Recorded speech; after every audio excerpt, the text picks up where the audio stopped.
What's up, Dub Nation? Big time updates coming out of the Bay. And if you're a die-hard Warriors fan, you're going to want to lock in.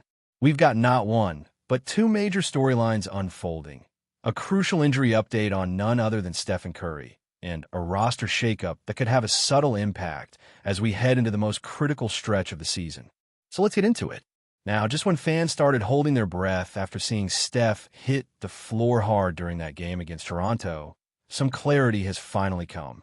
NBA insider reports had already mentioned that Steph avoided any structural damage after undergoing an MRI, which, honestly, was a massive sigh of relief. But that didn't mean he was out of the woods. That pelvic contusion he suffered was enough to keep him off the court for the following games, including the one against Atlanta, where, let's be real, the Dubs looked completely out of sync. But here's where things get interesting. As of the most recent update, Steph has traveled to Miami to rejoin the team on their 6-game road trip, and his availability for the upcoming clash against the Heat now depends on how his body responds to treatment. Initially, it looked like he was going to be listed as doubtful, but then, boom, a new twist. Steph hit the practice court. According to team insiders, he went through an individual workout following a long and intense team practice session. From what could be seen, he started with stationary shooting, but there's no doubt he ramped it up beyond that, testing his movement and stamina. Here's the deal. The team needs him.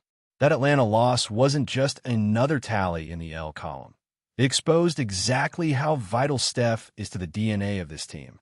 Sure, Golden State has survived stretches without him before. The numbers without Steph on the court this season haven't been terrible, but come on, anyone who watches this squad knows he is the motor, the mind, and the magic. Without number 30, the Warriors can't hit their ceiling. It's that simple. As things stand right now, the Warriors are clinging to that 6th seed in the Western Conference by the slimmest of margins, just half a game ahead of Minnesota and barely a game ahead of the Clippers. The pressure is on. But on the flip side, it's not all doom and gloom. There's real opportunity, too. They're just a game back from the Memphis Grizzlies for the 5th seed and only 2 behind the Lakers, both teams they'll face during this same road trip. So this stretch, it's everything. And if you're looking for a potential spark, Steph's return in Miami could be the ignition. The Heat have been in complete disarray since dealing Jimmy Butler, dropping 10 of their last 11 games. Their identity is nowhere to be found. So this could be a prime moment for Steph to step back in, shake off the rust, and help the Warriors build some momentum heading into the final 10 games of the regular season. Now, let's not ignore the emotional side of this matchup. Jimmy Butler, now wearing a Dubs jersey, is making his first return to Miami since the blockbuster trade that sent shockwaves through the league. And while Jimmy's downplaying the whole thing, calling it just another game, we all know better. Butler doesn't take games like this lightly. He's built different. He holds grudges. He lives for the big moments. And this one, it's got all the makings of statement night. Jimmy's been locked in recently, too. Over his last 4 games, he's been the Warriors' primary scoring option in Steph's absence, putting up 22 a night while dishing out 9 assists. Those are legit numbers. Even though the efficiency hasn't been elite, his aggressiveness, his playmaking, his ability to get to the line, that's exactly the kind of production Golden State needs if they want to survive this stretch. And when you look at the bigger picture, if Steph returns at full health, if Jimmy keeps this level up, and if Draymond continues playing like a Defensive Player of the Year candidate, and let's be honest, he's been an absolute force defensively since the trade deadline, then this team's ceiling is sky high. Draymond has been everything you want on the defensive end, switching, protecting the rim, directing traffic, and anchoring every possession. You give me that trio playing at their peak. There's not a single team in the West I'd count them out against. But let's not get ahead of ourselves. The number one priority right now is staying out of the play-in tournament. With a veteran core like this, 37-year-old Steph, 36-year-old Jimmy, 34-year-old Draymond, you don't want to add extra games to the load before a brutal playoff gauntlet. Avoiding the play-in is crucial. That means winning the games you have to win, and that starts with Miami, continues with the Pelicans and the Spurs, 2 more teams fighting for lottery balls more than wins right now. Go 3 for 3 in those games. That's non-negotiable. Then it's time to buckle up for the real battles, Memphis and the Lakers. Those 2 games could define whether the Warriors rise to the 5th seed or drop into the danger zone. You split those? You're in business. Sweep him? Now we're talking about a real push. But drop both? That sixth seed becomes a pipe dream, and suddenly you're staring at a win-or-go-home scenario that nobody in this locker room wants. And again, it all circles back to Steph. If he suits up in Miami, it changes everything. Defenses can't load up on Butler, spacing improves, ball movement flows, and even guys like Kuminga, Moody, and Podziemski get better looks. Not to mention, when Steph's hot, he shifts the entire energy of the team. The crowd gets louder. The bench gets livelier. The momentum becomes contagious. We've seen it before. We'll see it again. But the Steph update wasn't the only headline. While all eyes are locked on Steph's return, behind the scenes, the Warriors front office was also making moves to tighten up the roster ahead of the playoff push. Golden State officially signed Kevin Knox for the rest of the season. And while this isn't the kind of blockbuster signing that lights up headlines, it's an important move in terms of depth and meeting league requirements after that major trade that shook up the roster. Remember, after the trade that brought Jimmy Butler to the Bay, the Dubs lost 4 players and only brought back 1 in return, which left them short of the minimum roster count. To patch that up, they gave Knox a pair of 10-day contracts, basically a tryout period. And now, with those stints behind him and some solid vibes around the organization, Knox has locked in a deal to finish out the season with the Warriors and be eligible for the playoffs. So, what does Kevin Knox actually bring to the table? First off, let's acknowledge something. No one's expecting him to come in and play 30 minutes a night. He's not here to carry the scoring load, and he's not going to suddenly be inserted into crunch time rotations when the postseason rolls around. But that doesn't mean he doesn't have value. Through his first 7 games with the team, Knox averaged a little over 7 minutes per game. Most of that action came in blowouts, where the outcome was already decided.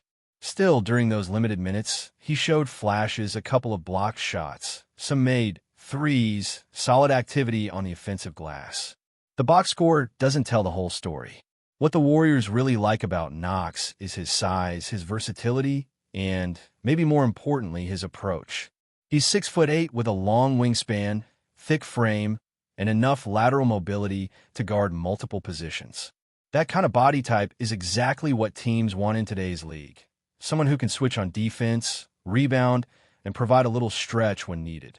Offensively, he's not going to dazzle anyone, but he's capable.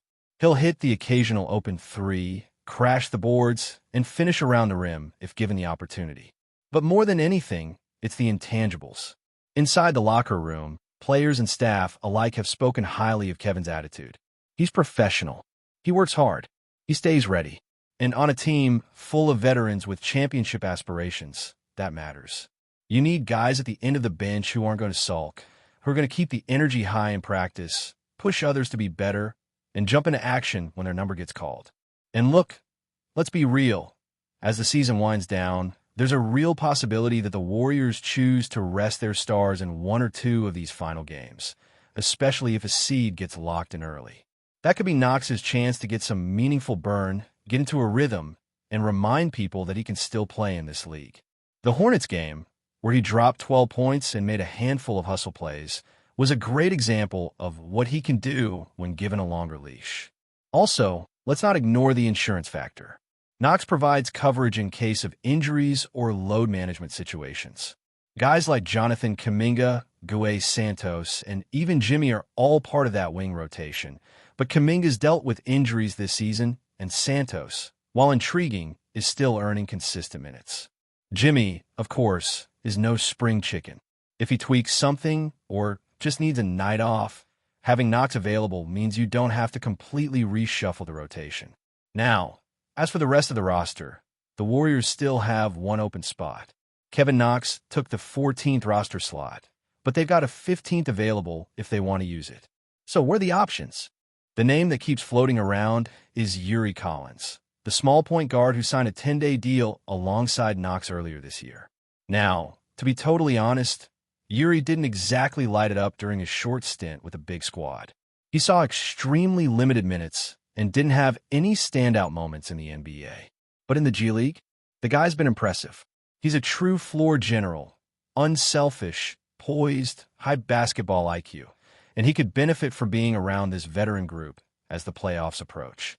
Would he crack the rotation? Probably not. But like Knox, he's someone who could absorb some garbage time minutes, keep the engine running in practice, and just provide that extra body in case things get dicey with injuries. And from a team-building perspective, there's value in rewarding a young player who's done everything asked of him. That said, Golden State could also look externally to fill that last roster spot, but that's looking less and less likely by the day. The free agent pool right now is, let's be honest, pretty underwhelming.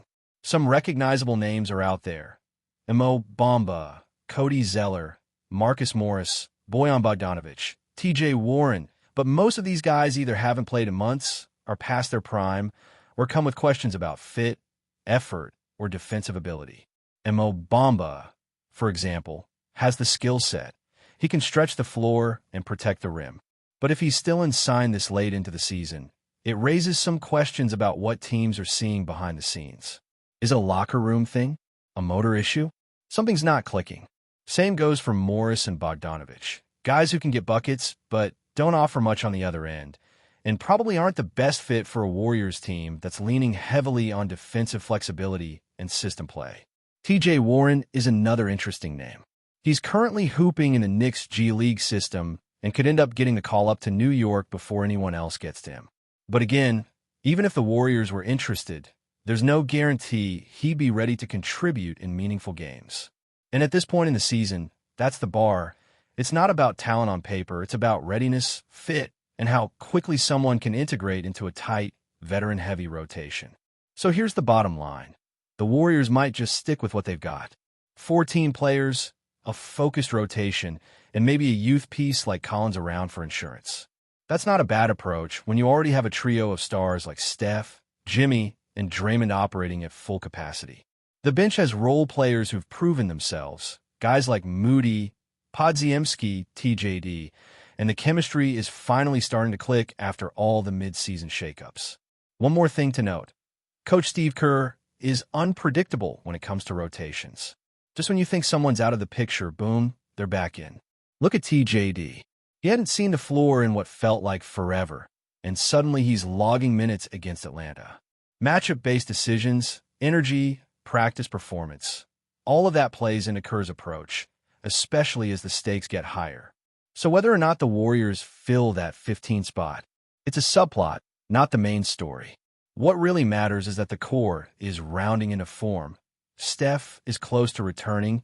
Jimmy's been electric. Draymond is anchoring the defense like he's chasing another trophy, and the supporting cast is coming into its own. This final stretch of the regular season, it's about health, rhythm, and stacking wins. The Heat, the Pelicans, the Spurs, these next few games are must-wins. After that, it's about making a statement against the Grizzlies and Lakers. Because if the Dubs want to avoid the play-in and lock in that 6th or 5th seed, this is the moment. This is the stretch. And if Steph really is back on the court in Miami, that could be the beginning of something special. So buckle up, Dub Nation. The postseason is almost here. The core is healthy. The pieces are in place. And with one last push, Golden State could be right back where they believe they belong, in the fight for another banner. Before we continue, make sure to leave a like and subscribe to the channel so you won't miss any exclusive Dubs updates. Let's keep going. Rumors are swirling around the NBA, and it's creating a buzz like no other. The topic on everyone's lips? Could the Golden State Warriors be welcoming Kevin Durant back into their fold? After Durant's highly successful tenure with the Warriors, which saw them claim 2 NBA championships, the idea of his return to the Bay Area has fans on edge. His incredible skill set, combined with the Warriors' potent roster, would undoubtedly make them a terrifying force once again. But what are the chances? Let's dive into the possibility of Durant reuniting with the Warriors and how it could shake up the landscape of the NBA. The intrigue is undeniable. Durant, a 2-time NBA Finals MVP with Golden State, has since left the franchise to pursue new challenges, first with the Brooklyn Nets and later with the Phoenix Suns. However, despite his tenure with those teams, the Warriors' potent mix of sharpshooters, playmakers, and depth may have Durant considering a return to his former squad. With Golden State's championship window still open and Durant's ability to elevate his team to new heights, The potential of him rejoining forces with the likes of Stephen Curry and Klay Thompson is a tantalizing prospect. Would the reunion reignite the Warriors' dominance? Or would the Warriors' chemistry be thrown into disarray? In the end, speculation continues to mount, and the excitement surrounding Durant's future is palpable. Whether or not this rumor holds any truth, one thing is for sure. The NBA world will be watching closely as the drama unfolds. A potential Durant comeback to the Warriors would undoubtedly alter the course of the season, and fans everywhere are eagerly awaiting what might come next. Stay tuned. This saga is far from over. Stay updated exclusively with the latest Dub Nation news. Subscribe to our channel and hit the like button to keep getting daily updates on the Warriors. Don't forget to share your thoughts in the comments. Your input is essential for the Dubs community. Stay tuned for the next video.